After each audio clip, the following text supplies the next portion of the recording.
The process of the purge was very overwhelming. Okay, well, we just need to declutter the house and get rid of a lot of stuff and clean up, and then life would happen. We just had to rip off the Band-Aid. That was a big Band-Aid on a hairy arm. Yeah.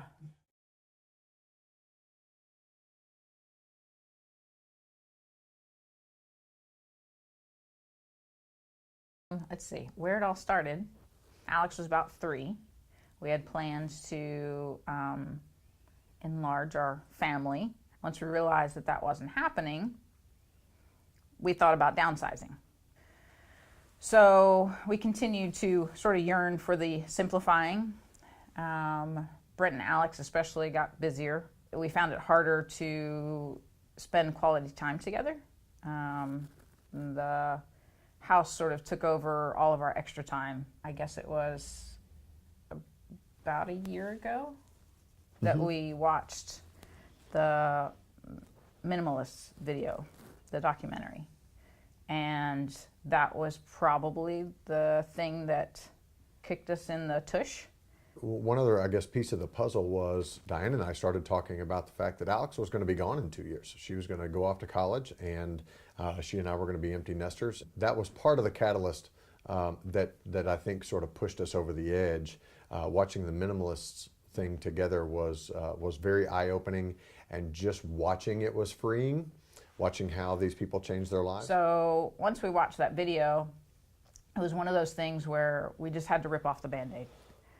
It was a big Band-Aid on a hairy arm. Yeah, but it's been 6 years brewing, I guess, and the last year has been the doing part. So originally we were going to go from a 3,800 square foot house down to about a 2,400 square foot house. When we put our house up for sale, we started looking at other homes. The house that we were going to buy, we had made an offer on. The offer had been accepted in North Hills, and when the inspection came, there were some issues with the house. The homeowners couldn't budge on giving any money towards fixing those things. We were 27 days away from closing on our house. So we went back to an original idea, which was to move downtown. The process of the purge was very overwhelming. The old house, we had a oversized 3-car garage. So when I went up into the attic to start bringing stuff down out of the attic, I thought, okay, I'm just going to stick this stuff in one of the garage bays. Well, what it ended up doing was filling up all 3 garage bays. Basically what we did was we were taking stuff out of the house and just saying, okay, we're either getting rid of it or we're putting it on Facebook to our friends to see if they want to just come pick it up. Part of that was very freeing because we were giving stuff to people for little to no money. The volume of stuff that went out of that house is really, really mind-numbing.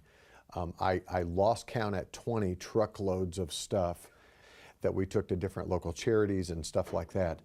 And some of it was emotional, you know, just stuff that you've had for a really long time. But I think we did a good job of paring down stuff that we really wanted to keep from our childhoods and stuff like that.